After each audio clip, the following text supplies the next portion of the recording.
Resolution 68 and ask for its immediate consideration in the House. The clerk will report the title of the joint resolution. Senate Joint Resolution 68, joint resolution to direct the removal of United States armed forces from hostilities against the Islamic Republic of Iran that have not been authorized by Congress. Pursuant to House Resolution 891, the joint resolution is considered read. The joint resolution shall be debatable for 1 hour, equally divided and controlled by the chair and ranking minority member of the Committee on Foreign Affairs. The gentleman from New York, Mr. Engel, and the gentleman from Texas, Mr. McCall, each will control 30 minutes. The House will be in order. The chair recognizes the gentleman from New York.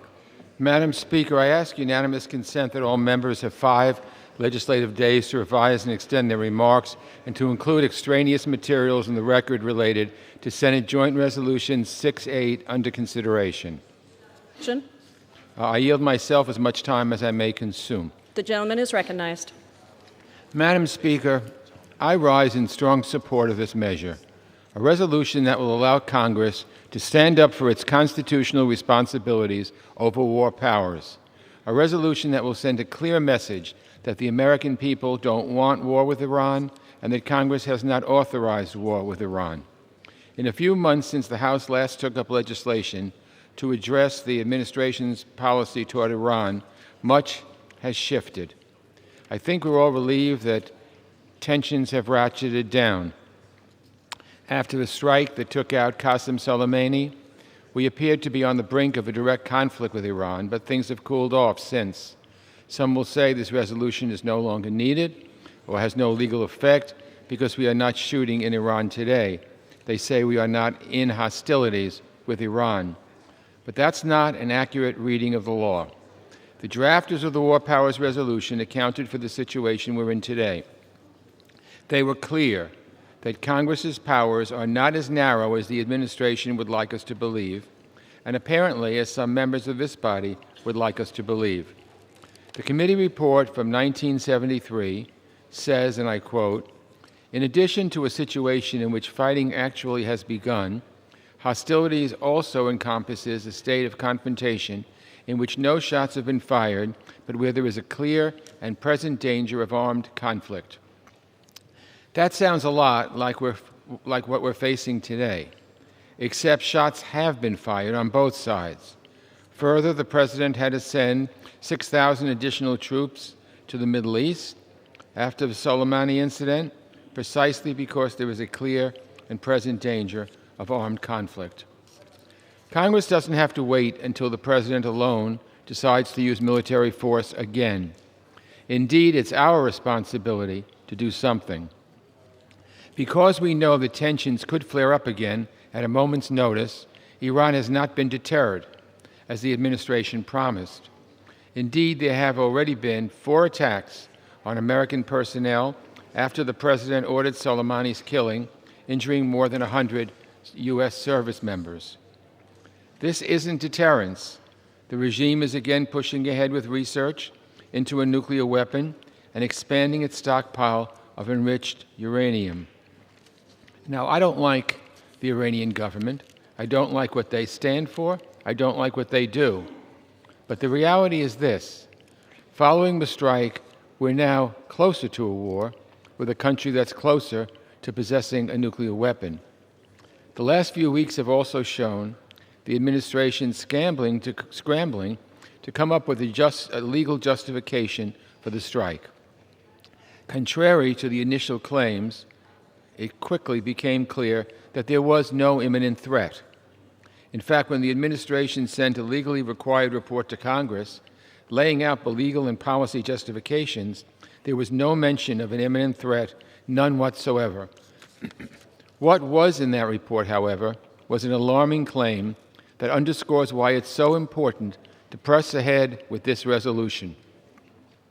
According to the administration, the strike on Soleimani was legally authorized by the 2002 Saddam Hussein War Authorization. Let me say that again. The 2002 Saddam Hussein Iraq War Authorization. Madam Speaker, I was here in 2002 when the House considered that resolution, and I can tell you Congress did not intend for it to authorize a war against Iran. Read it. Nowhere will you find any mention of Iran. Incidentally, the House has voted to repeal this out-of-date war authorization, thanks to Congresswoman Lee's efforts, which I've supported. I've heard some arguments that the 2002 authorization wasn't just about Saddam, but was also about terrorism, because that legislation says Saddam Hussein might give al-Qaeda weapons of mass destruction. That finding was debunked a long time ago, and it still has nothing to do with Iran. Some also claim that because the forces in Iraq under the 2001 and 2002 war authorization have acted in self-defense against Iraqi militias backed by Iran, that somehow means that the 2002 AUMF can be used to attack Iran directly. Anyone who is confused about this needs to read the administration's legal rationale more closely. They've been all over the map trying to untangle this confusion, but their official justification is clear. It distinguishes the Soleimani killing from the defensive actions taken against militias. Apples and oranges. The administration, and any administration, should not be relying on the 2002 AUMF for anything, but we should all be able to recognize that attacking Iran is very different from other uses of force in Iraq.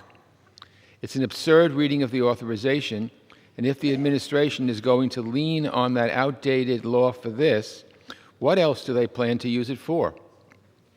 Some executive branch officials, past and present, also argue that the Constitution gives the President sweeping unilateral power to use military force without coming to Congress. I say that again, without coming to Congress.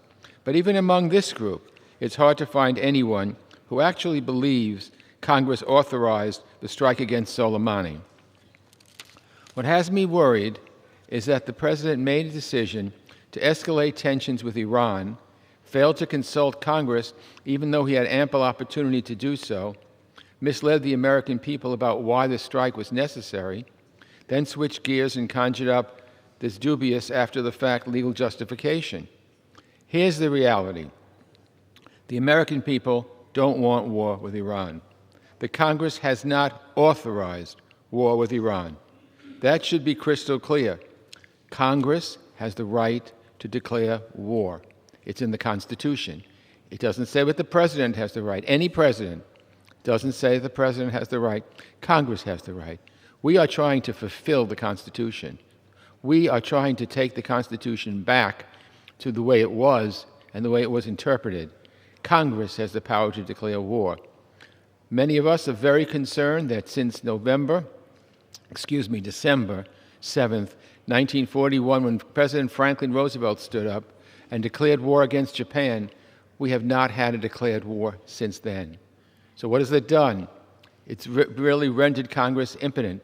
Congress essentially has no say. And the President is the one who decides unilaterally. That cannot be, that should not be, that is going directly against the Constitution, and we should not stand for it any longer. So as I said, the American people don't want war. Congress has not authorized war, and that should be crystally clear. However, since the administration is somehow claiming that Congress has already authorized force against Iran, then it becomes that much more important for Congress to go on record saying otherwise. And that's what this joint resolution would do. We passed a similar measure in January. At the time, my colleagues on the other side of the aisle argued that the House version was unenforceable because it was a concurrent resolution, that it would never go to the President's desk and wouldn't have the power of law. I disagreed with that assessment. In my view, the House version was a clear exercise of Congress's authority over war powers. We don't have authority over war powers only if the President says so. We have authority over war powers because the Constitution says so. The House and Senate have both acted, and the Supreme Court has made clear that the President's Article II war powers are at their lowest ebb when he acts against the express will of Congress. We have expressed our will. The President does not have authority for war with Iran. But the legislation we are considering today takes a step further. It is a joint resolution, not a concurrent resolution, so it will go straight to the President's desk if it passes the House unamended. It's important that Congress stand up for itself, but more important, that Congress stand up for its constitutional authorities and make it clear that we don't want war and we haven't authorized war with Iran. Advancing this measure would be the right thing to do under any circumstances, but it's especially important in the face of an administration that again and again tries to brush Congress aside as though we're an annoyance rather than a constitutionally co-equal branch of government. Now, I will be honest and say that this has been done by subsequent administrations on both sides of the aisle. Well, we don't want it done by any administration. Congress has the power to declare war, not a president, Congress. So we are not an annoyance. We are a constitutionally co-equal branch of government. So I'm glad to support this measure, and I reserve the balance of my time. The gentleman from New York reserves.